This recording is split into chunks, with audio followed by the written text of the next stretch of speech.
Welcome, welcome, my peeps, my peoples. Welcome, welcome. How you guys doing tonight? It's Friday here, and it's Friday everywhere, right? It's raining, it's storming. You can hear the thunder. I'm like, ooh, child, what's going on? Things are gonna get easier around here with all this thunder and lightning going on. I'm just like, hey, what's good? So here's the call-in number for tonight. It's 401-757-0749. So that's 401-757-0749. And want to talk about like this story just hit me. I'm like, just like, damn, you hear this mother, she's crying out for help. She's crying out for help. And then on top of that, she's crying out for help from the police department. I'm like, damn, the same police department that you protest against in Ferguson. Now she's asking these people for help. This is just crazy that it has come to this. And if you think about it, a lot of the protesters from Ferguson are gone, have been murdered. Like, this is crazy. And it's just really like, how do we support our people? How do we help our people in this time of need? And one thing is, this mother should not be going to the police for help. The same police department and the same system that she's been trying to change. And she's an activist. She's an activist and she's a protester as well, thinking that she's going to get help or get justice from this system that she has tried to change where she's from, where they got rid of the racist police chief, where they got rid of a lot of the racist people that was in office due to the protesting that her husband, her family, and they have got together and done. And now her son has been found, deceased, has been found dead in her backyard. Like, come on, this, like, found dead in her backyard, hanging, like lynching from like the movie Mississippi Burning. Like, this is like just so crazy that she's on TV and she's crying for help. How do we support our people that are going through this? How do we have a network or underground type of network where we can help our people, we can support our people? Because she probably feels alone, she probably feels by herself. Where are the people at when she was out here protesting? Where's the justice that she needs? Because now she needs justice. She was out here crying for justice for another individual, and now she needs justice, and she's bewildered and she's hurt.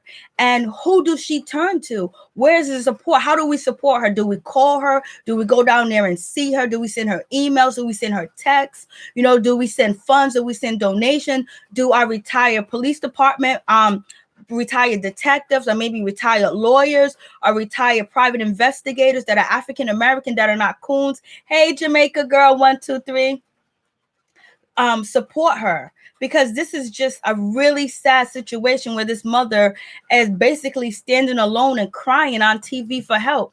And I can't show the video because I last time I tried to show videos, I got in trouble. But here we go. This country, people are coming together despite their differences to achieve extraordinary things. We explore what brings us together, stories that prove we might just have more in common. Do you understand what I'm saying? They took my baby. Emotional. Outside the County Justice Center in Clayton, Melissa McKinnies claims various marks and indentations were found on her son's body. She says it's evidence he was murdered. He had a knot on his face. We won't know the exact cause of death for weeks. An autopsy is still being done. Danye Jones was found hanging from this tree 2 weeks ago at his family's Spanish Lake home. Because I'm a mother that loves and misses her son. McKinnies shared other details about what was discovered October 17th. His pants were rolled down, not pulled down. They were rolled down. We asked what that means, and she would not go into detail. He did not do that. He would not do that. McKinnies, an activist since the unrest in Ferguson in 2014, says her family has been getting death threats for months. Once again, News 4 asked for specifics, and McKinnies wouldn't share, only saying this: that there were threats that he knew about, and that's why he was so protective. Danye's family says he's the fourth person related to the Ferguson protests to die. They claim each death is suspicious. 2 of 3 do remain under investigation.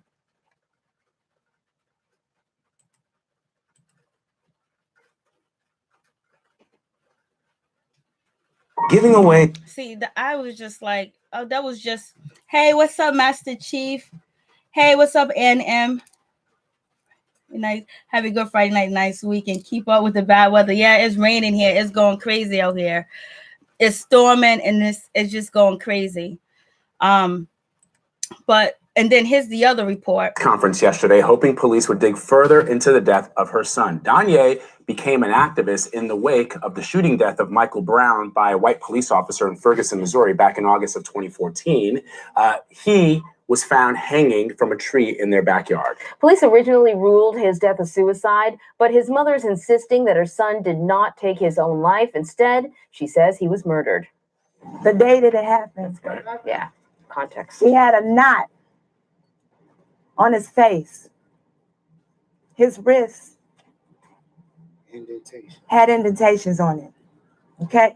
His pants were rolled down. I'm just like, this is just crazy. This mother was out here protesting and now, she's asking for help and she needs help and she's asking help from the police department that she was protesting against. And do you think they're really going to take their time? Do you really think they're going to dig into it? Do you really think they're going to find out what happened to her son? Right now, they're just saying it's a suicide and that's it. They said, oh yeah, we're going to investigate, but how can we support? How can we help our people that are going through distressing times, especially when they are actually out here trying to change the world for us, to change the world for our future grandbabies, our future kids, our future, and now she's here at this time of point, and you can see that she's bewildered. You can see that she's hurt. You can see that she probably has all types of regret because now her son is gone. He was only like 20 something years old.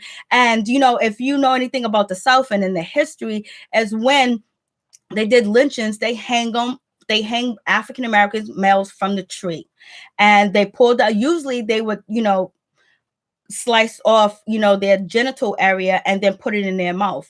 And he had indentations on his hand. He had a knot, and his pants was halfway rolled down. If you are actually committing suicide, you wouldn't be able to roll down your pants. That's number one. You wouldn't have any bruises on your hand. You wouldn't have indentations on your hand. That's number two. And why would he commit suicide in his backyard? Why would he do that? Because he already knew self-love. He already knew self-respect. He already knew what was against him in this world. He already knew who the enemy was. So therefore, and he loved his mother, and him and his mother had a close relationship. Why would he commit suicide in their backyard on their tree, where when his mother wakes up in the morning, she's going to find his body? Doesn't make any sense at all. It doesn't. And then to actually go from hanging, usually people, especially males, will take a bullet, not hanging from a tree. That was a message sent. You can't tell me that wasn't a message. You can't tell me he committed suicide.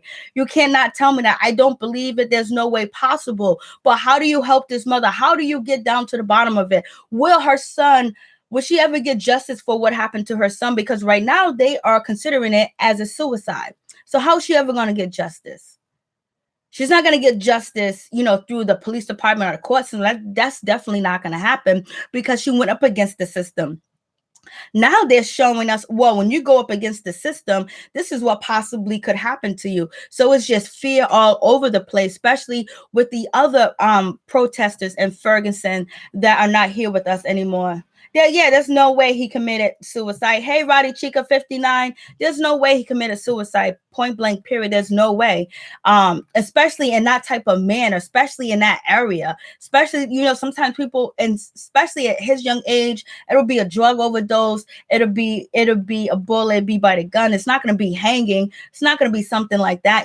Then under the comments and everything of this story, posted on Twitter, people are saying, oh, the mother just wants it to be considered a suicide so she can actually get money from the state. I mean, consider a lynching so she can actually sue and get some money from the state. She owned a lake house. She got a house. That's one house. She's not poor. She's not dying for money. She's not looking for money, because if money was anything important to her, the last thing she would do would rally and be a protester and actually be an activist, because people that are activists and protesters, the last thing on their mind is money. I mean, filling their pockets. What they want to do, especially in 2018, is they want to change. They're tired of the injustice. They're tired of seeing unarmed Black men killed by the police and get away with it, where these police retires. Right now, we have both in John.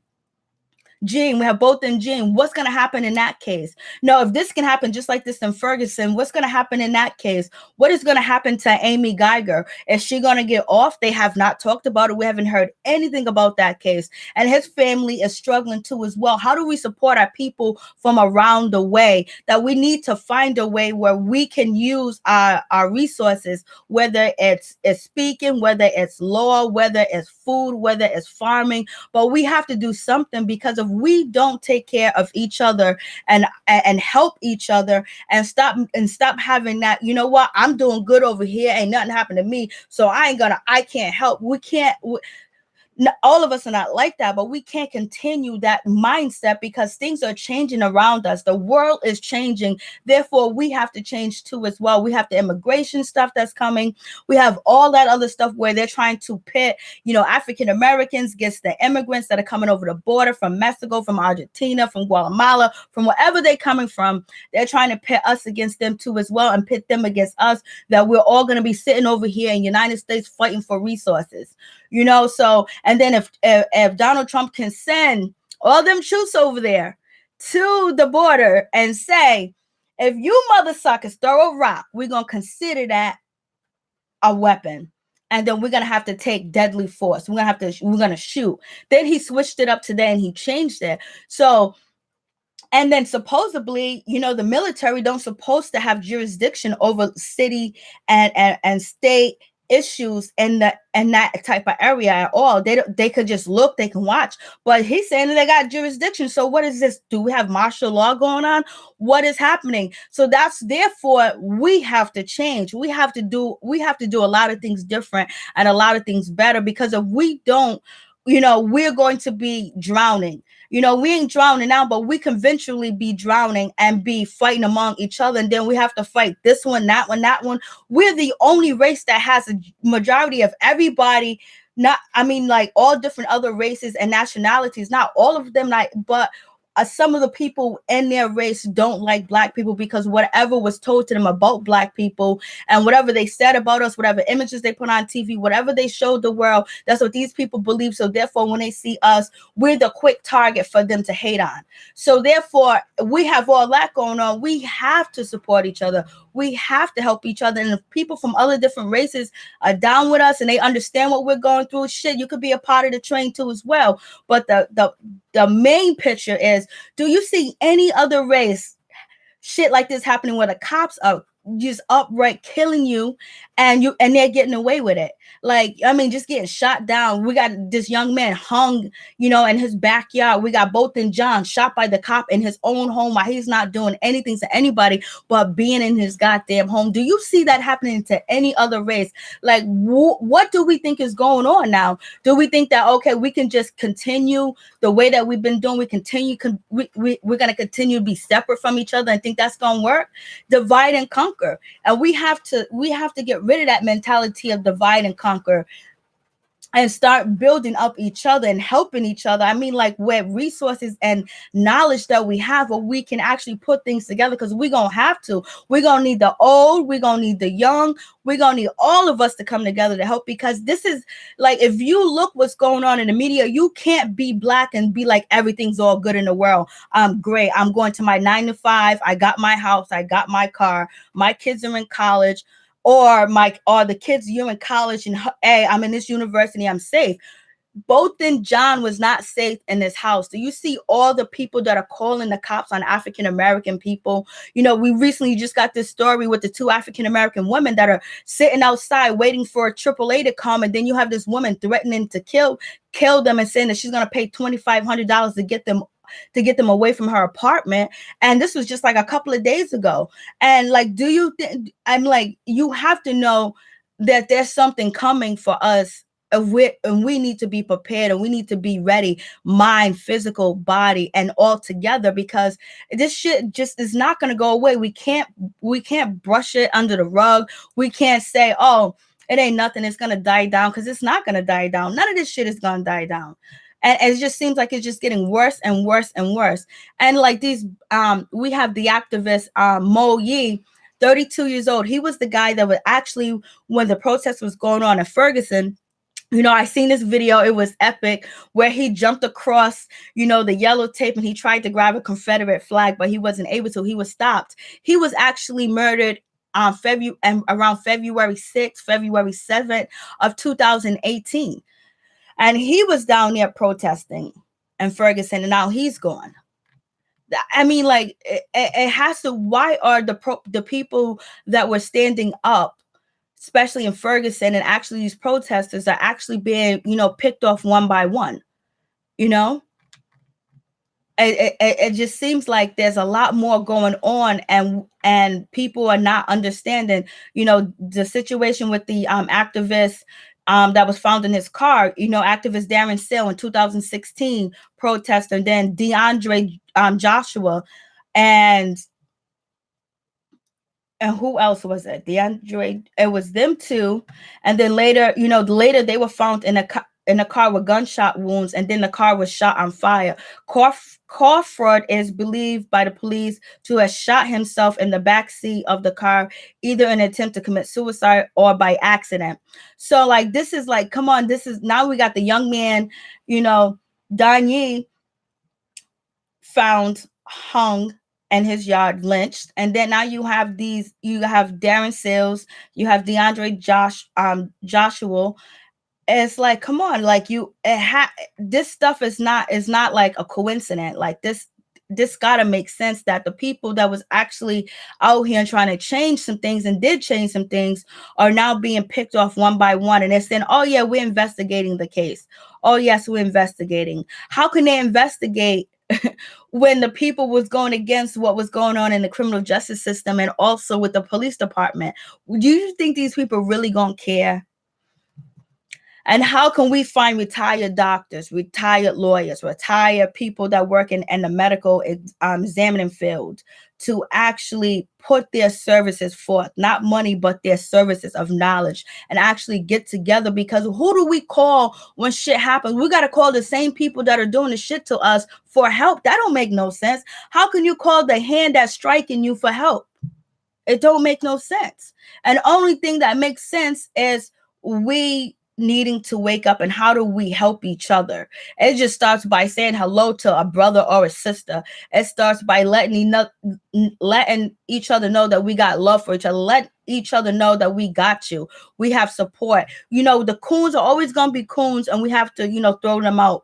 But we have to use our intuition with the people that we decide to help, the people that we decide to be around, because our intuition is something that we were born with.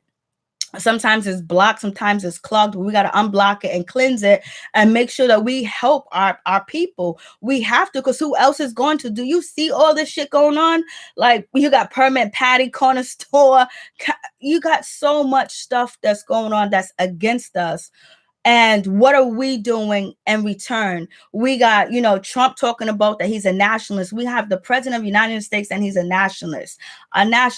We have so many different white supremacist groups that are forming. And then they're not only attacking African Americans now, they're starting to attack other races.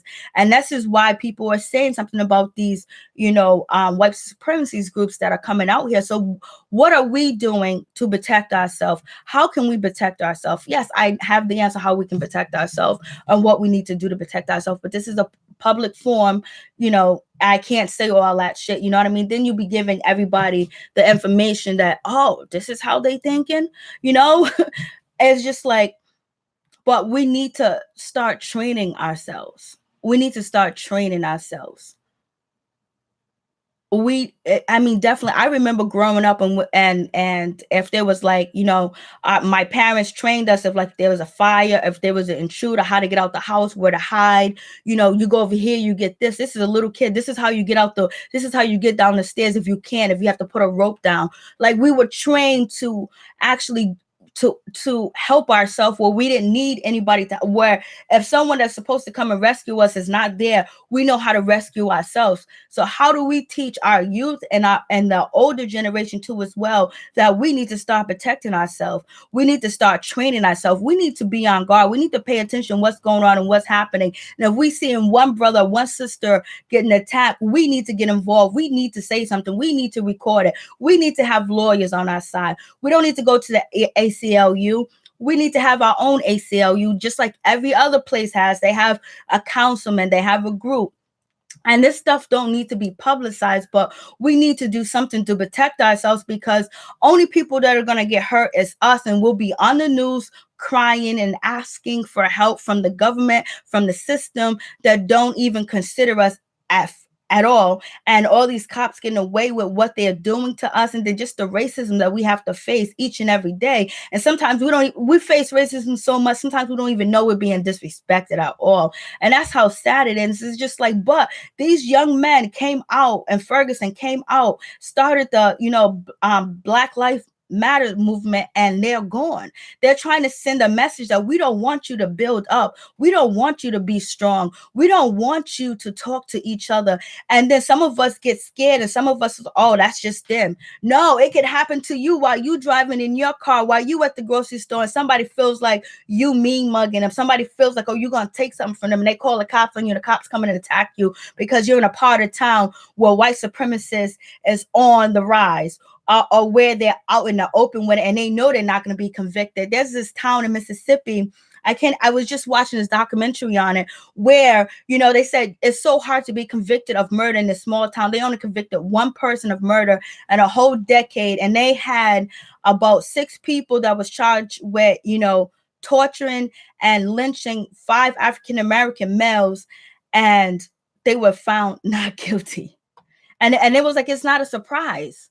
I'm just like, what measures and steps we can do ourselves. Sometimes you can't come out publicly and say what you're going to do, but you have to be able to understand that your people and yourself is under attack. Whether you think you live in a great life, whether you think that you live, only people that are attacking me are the people in the hood, or the people at my job. This is way much bigger than what we think it is. It's like, we have to get our resources together and start teaching one another about our history. Because yes, we got kumbaya, we love everybody, yes we do, but how do we protect each other? Because there's no people coming out in droves and protecting African Americans. There's no people sending tweets, there's no people on Facebook, there's no politician out there talking about we love Black people, we're gonna protect Black people, we got you Black people, we're gonna make sure everything's all right with you Black people. There's not one politician that are saying anything to better anything for African Americans,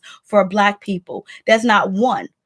And only way we can start doing that is we start putting our money behind each other, started finding people that we can actually put in office, people that we can put up there to be politicians, people that we can put the money in. We put money in everybody else's business. We put money in supporting every other thing. We can, each state, each city, find a way to bring somebody up, because we don't have anybody in politics that identify with us and identify with our struggle, want to change anything with our struggle.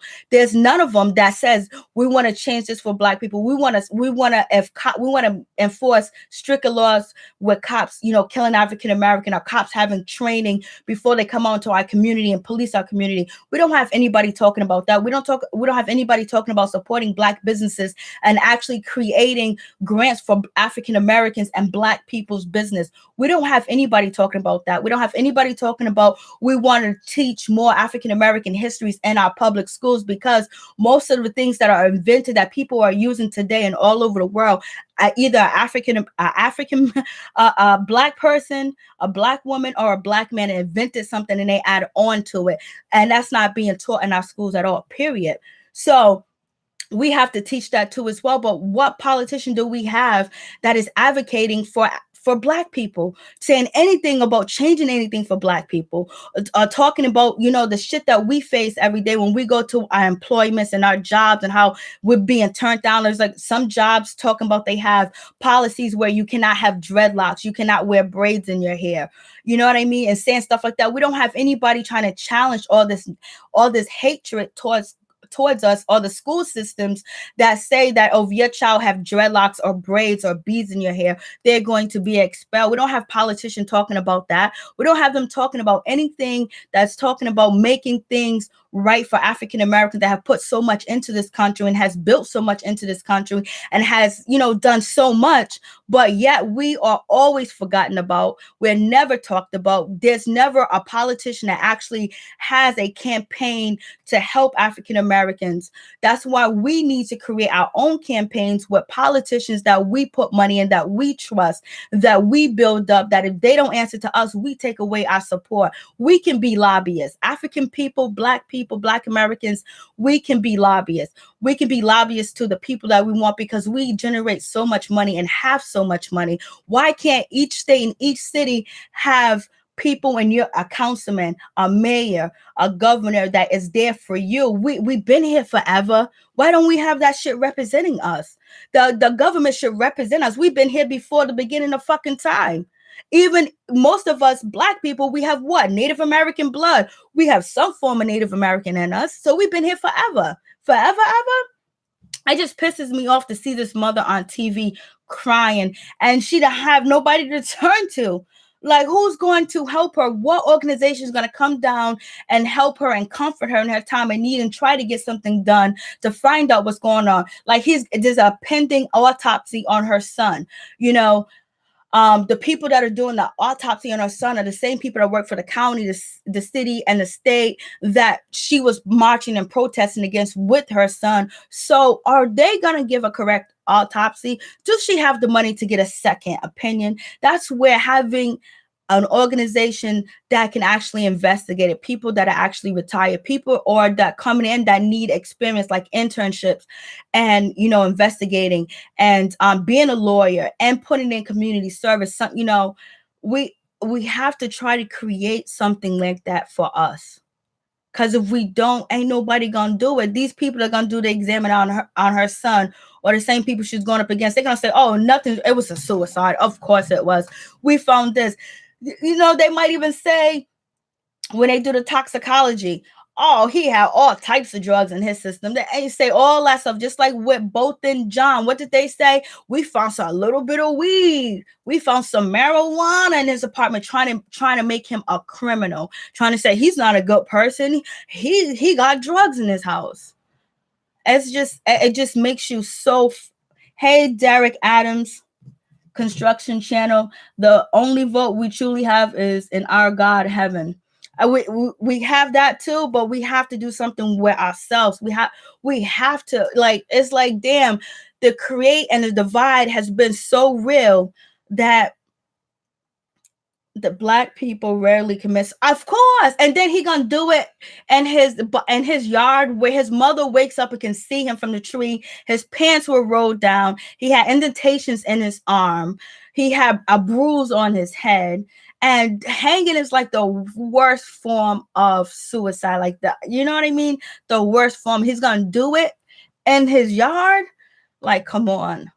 And then you have more people, the other activists from, the Ferguson, the young males are gone. 1, 2, 3, 4. I think there's 5.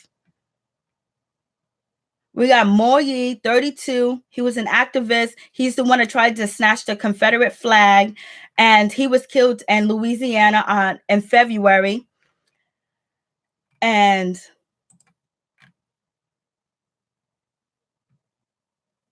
then we had Danye. And who's the? And we definitely know Darren Sales. We have Joshua.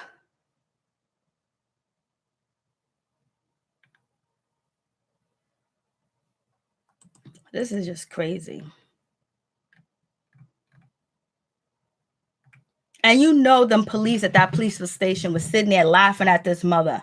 They was laughing. Oh, she's coming to us for help. She need our help now. That was a lot of people were saying that in the comments too as well.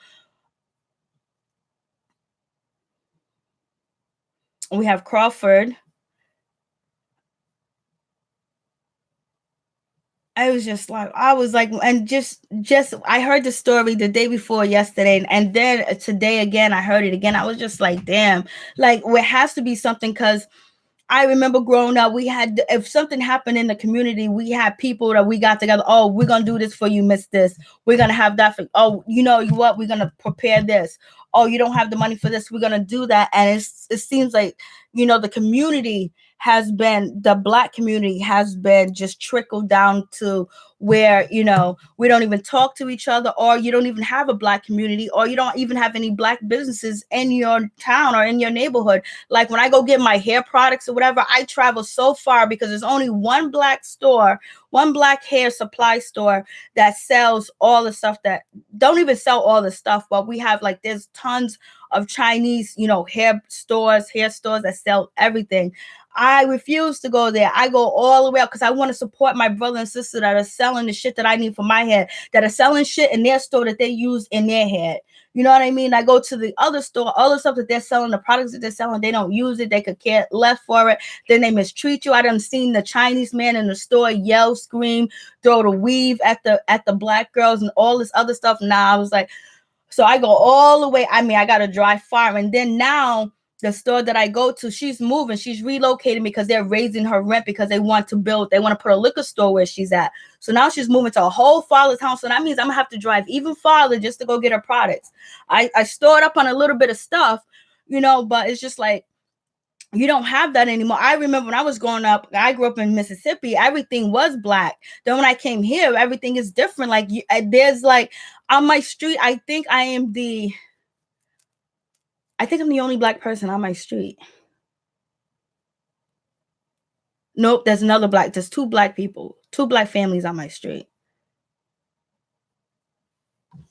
And then I tried to, you know, talk to my Black neighbors. Their life is too good to say hello to another Black person. You know, that's just how it is. Or, you know, and people have to get over, oh, a Black person hurt me. A Black person did. Oh, it was created for that shit to happen. That, you know, it was created for the separate and the divide. And people has to get over that shit of, oh, the person that's really hurting you is the person that's putting the motherfucking badass food in your neighborhood. Like when I go grocery shopping, when I have to go grocery shopping, I can't shop in my community. I have to go far out because all the shit that I eat that doesn't have the GMO, is not processed, and doesn't have the dye, doesn't have the fucking soy, because soy is bad for you. I have to go all the way out to another community that there ain't no Black people in that community, and they have all the stuff that I need for the ingredients for the shit that I make. But if I wanted to get some bacon, if I wanted to get some hot dogs, if I wanted to get the worst food ever on sale, is a ton of stores right there. You know what I mean? So the shit is created like the way it is. Like, come on. And then how come when I go to this community, I see one liquor store and it's far out. And my community, you know how many liquors? There's like 1, 2, 3, 4, 5, 6, 7, 8. And not one of them are Black owned, as that too in the Black community. Not one of them are Black owned, but that shit is set up and designed that way. Because at one point in time, maybe some of you guys are too young to remember, but there used to be a lot of Black businesses around. Them shits disappeared. Them shits is gone. And we don't hear about any politician talking about doing that type of stuff at all. None of that. We don't hear any of that kind of stuff. So it's just like, man, it's like if you don't wake up inside and know who you are and know what you need to do and try to support, because there's going to be a movement coming out pretty soon. I don't want to mention it or say anything about it because the brother hasn't actually, you know, he sent a special emailing this to people.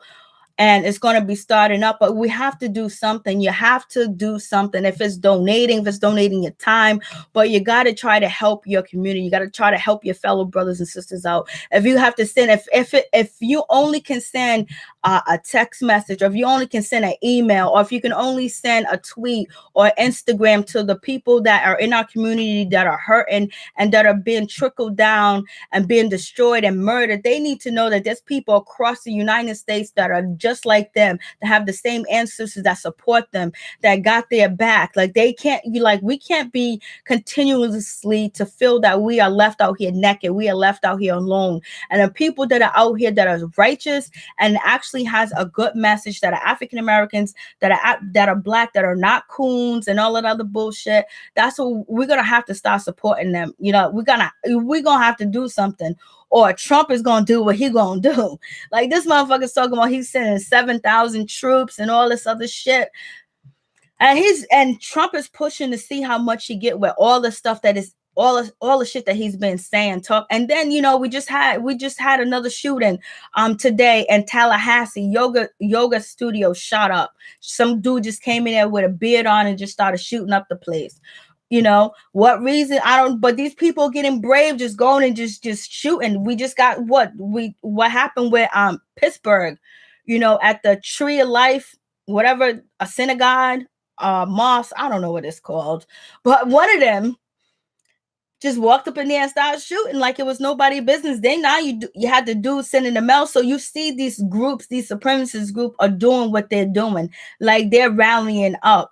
Like it's across the United States. You have the supremacist group that support Trump, that are out here beating up protesters or anybody that's going against Trump. Some of them are facing charges now only because they was in New York and they was beating up Caucasian people, in my opinion. And so it's just like it's like we have sent terrorist threats, we have sent people shooting up buildings, but this is back to back. Do you think this is going to be the last shooting right here? This just happened in Tallahassee, where there is actually an African American guy. I don't know what his policy is, so I'm not going to say anything great about him. I don't know what his policy is, but I guess he's the mayor in Florida, in Tallahassee, in this area. And basically he's a Democrat. He was supposed to have a rally, and he was supposed to speak at this rally, but all of a sudden he had to cancel the rally because the shooting at the yoga studio happened. I don't know if they wanted him to cancel his rally, or if it was a crazy man stalking somebody in this yoga studio, where he just walked up in there and just started letting fire. Well, he injured 6 people, and then he killed himself too as well. Let's see what it says.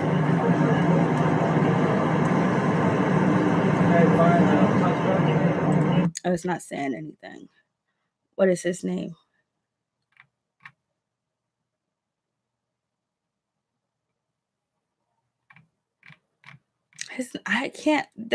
They did have his name.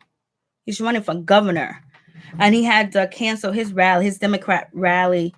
He had to cancel it and come out. And he was African American. Andrew Gillum. I think actually former President Obama was supporting him. So he's running for governor and candidate in Florida.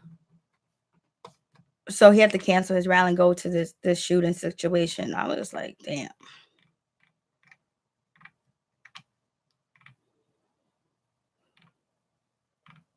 We just have it's just a lot of shit going on. And we have to protect ourselves and look over our shoulders. There was like the dude came into the yoga studio. He was kind of fidgety. He looked kind of weird. He had like a heavy beard. He had a hat on his head or whatever. And he was Caucasian. I believe he was Caucasian because they would have called the cops, or they would have been like, "Why are you here, sir?" Because we've been seeing all these ladies step into these black guys talking about, "You don't belong here. You're in the wrong building." And he was in there, and then all of a sudden he let fire. It sounds like he's probably a stalker of one of the women in the yoga studio. It was actually 11 people that was actually signed up to actually go to yoga that night, and it's actually a plaza, and he just went in there and let loose. But he ended up taking his life. So it sounds like somebody that was probably deranged, or was somebody inside the shop. But it's just the Tallahassee mayor, Andrew, he had to stop his campaign and return to the scene of this murder or whatever, the shooting. Like it's called Tallahassee Hot Yoga. And he just walked in there and he laid fire early. He just started shooting. It didn't say he said anything or not. So I guess the story is going to develop more, but he actually took his life. So maybe some of the women can identify him, and people started running from the scene and stuff like that. So it's just like every time you turn around, there's something where people are testing, and it's just like, okay, we're just gonna walk them to these open places and start shooting up. And people were saying, well, you need to protect yourself. You need to have protection. You need to have a protection and a synagogue or whatever.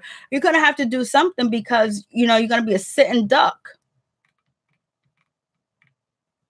Like, I don't know how you combat all this stuff. And then all you see now on the internet, where they're trying to pit all Americans against these immigrants and immigrants against Americans, is just like, it's just total fucking chaos, just chaos.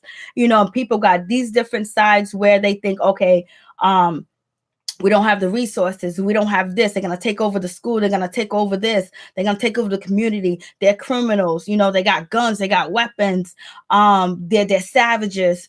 And they're going to take over our healthcare system. They're going to take over, the drug care system. You got people preaching out all that rhetoric, and then you got the other people talking about they're going to kill the kids, they're going to kill the babies, they're going to kill the women, they're going to kill this, and just they're going to do this, they're going to do that. It's just like so much where you just got so many big sides where people are thinking about taking the law in their own hand. You got people talking about they're going to go to the border and patrol it and shit like that. Like, that is crazy. Like, all that is just crazy. And it's all, and then they keep showing these pictures of like thousands. It looks like 100,000 people walk into the United States. We have no idea if them photos are actually real, if that shit is real or not. But whatever they're doing, they're putting fear in people to vote this way, to vote that way, to do this, to do that. And it's just like, oh my God. Like, I mean, like, we saw it been bad, in the past when it comes up around election. What they usually is Social Security they use, or benefits and stuff that they use, or schools going to be closing. But this year they're using immigrants as their campaign, and so it's just like, and when Bush was in office, what it was terrorist threats. We got the insurgents. Like, it's always something at the forefront that they use to scare people. Derek adds, I just opened a new online business strictly selling women apparel and clothing. That's good. They are trying to suppress the Blacks and Hispanic vote in Florida. Yep. 2 killed, 6 wounded. Oh, so it's 2 killed. They only said it was 1 killed. Well, 2 killed is he killed one person, then he killed himself. Yep. I'm just like, what? I mean, like, you got to hear when you're going to different places, you got to hear the rhetoric of people. Like, people don't even know what to choose anymore. People like, I'm so scared, I'm going to lose everything when the immigrants come over. And the other people said, no, they don't have the right to come over. Other people said, no, don't kill the kids. And they're showing the images of the babies and stuff. And it's just like, they're just doing all this shit. And they had, so let me go back to construction. Derek Adams construction channel. He said he just opened an online business. Put the online business link and the chat box. You sell women shit. I'm a woman. I like, check it out. Let me see what you got on your site. Why not? Like, we have to start supporting each other. We got to do something. We got to support each other and put money in each other's pockets. And I used to always, I mean, not this year, not last year, like 2 years ago, I'll say 2 years ago, I used to always promote the Underground Railroad, the new Underground Railroad, as supporting Black businesses. This is how you put money in your community. This is how you put money in your pocket. When you buy land, when you buy property, if you want to change your community, you have to start to get together. We have to start trusting each other. We have to start using our intuition. We got to start using what our ancestors gave us to be able to cipher who to do business with, who not to, and started buying property in our community, started buying houses, started buying land, because that's one thing that we need to have, where we can change our community and change it around. If we don't want the negativity, we can change the negativity. But we also got to teach too as well that you are able to buy. You're going to have to fight to buy a piece of property. You're going to have realtors. You're going to have people that own property that are going to want to turn you away. I thought, money speaks. Money speaks. Money is the ruler, right? I got a rude awakening when I tried to buy shit, you know, buy a house, or I get some property, I get some land, and the people refused me because I was Black. I didn't find out until later on that they didn't want to sell to me because I was Black, and they didn't give a fuck about my money. They didn't care shit about how much I had, if I was going to put this much up, if I was going to put that much up, if I was just going to give them the cash right there, right? I was just going to go like that. They didn't care. They didn't want to sell to a Black person.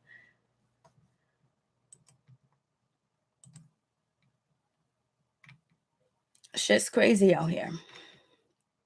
Well, it's 11:31. I should be getting ready for tomorrow. So anyways, I just wanted to just talk about the situation with Melissa McKinley and her situation with Danye Jones, basically finding her son, you know, hanging from a tree in a wooden area behind her house, and how she was crying and asking for help and wanted an investigation from the same people that she was protesting against, and they're not going to help her, and they're not going to look into it. They already said it's a suicide, and that's all we're going to hear from it.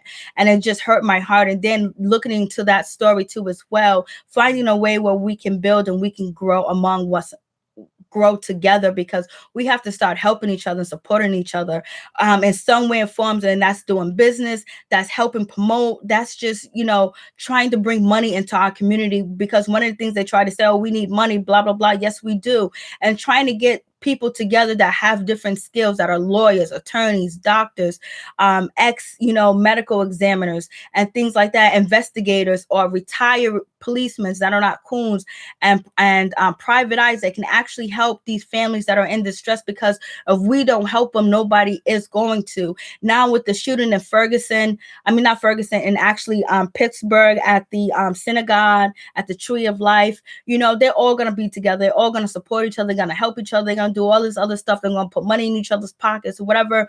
And this woman, Melissa McKinley, who is there to help her? Where's the community to support her? Because she was out there protesting about, you know, the injustice of what was happening to African-American males getting shot unarmed. And she was out there with her son, with her family, and she was protesting, and her and the community helped remove racist people that was in the police department and actually in some offices. And now her son has been put behind her house, hanging from a tree. Where's she gonna get the help? And then we have these young Black males that did start the Black Life Movement being found dead in a car. Then we have the other guy, Moye, actually shot on a bike, you know, in Louisiana. So there's a trend that's going on that we need to pay attention to and let our people know that, like, we have to be aware of what's going on around us. We have to help each other look, and we have to be able to start training ourselves to defend ourselves and be able to get out of situations that could be harmful to us, and look and be able to sniff out when danger is coming. For real. Just like Jason Bourne, we need to start preparing like Jason Bourne. We need to be like Jason Bourne, for real. We need to be ready, because there's so many things that are going up against us, and we have United States now where we have the president that is actually inciting and actually giving a wink to white supremacists and these supremacist, you know, organizations, where we are the targets, where cops out here killing us, where these people are actually, you know, coming after us, and they're coming after everybody now. So we don't have a council to go to. We don't have the protection that we need. And only way we will have that if we create that. And that's starting with our families, with our friends, our neighbors, and with people that want to be down with the movement, down with protecting each other and supporting each other with businesses, and using our minds, our knowledge, our education to help one another get out that are being attacked, that are under attack. Because if we're just watching 1 or 2 or 5 or 6 or 7 or 8 across the world getting attacked, and we be like, oh, you know, it could be us next time. It could be you. It could be your neighbor. It could be your niece. It could be anybody. You think that you might be protected because you got everything legit. Everything's perfect. But if somebody want to call the cops on you while you're out in public, and the cops end up showing up and beating you or doing something to you that's harmful, who do you turn to for help? You need your people to turn to, especially in these times and this day and age. And that's why I'm making this video. Peace. I'm out. One love to all my peeps and my peoples. Thank you guys. What you say? Thank you. Oh, thank you. You know, I hope you put your link. I'm gonna check out your stuff. Peace. I'm out. One love. It was thank you, Derek Adams. Peace. One love. Check out everybody that got channels. Shay. Soon I love how woke you are and you're willing to share on your channel. Please keep doing what you are doing. Thank you. Thank you. I really appreciate it. Sometimes it'd be like, damn, I like all the gossip. I like all that other stuff. I like reviewing the shows and stuff like that because I know deep inside everybody ain't like this. I don't know anybody in my real life that are like anybody on any of these reality TV shows that act like that. But I know that they're playing a character. Thank you, HM. Support Chief Disaster. Support Jamaica Girl 123. Peace. I'm out. One love.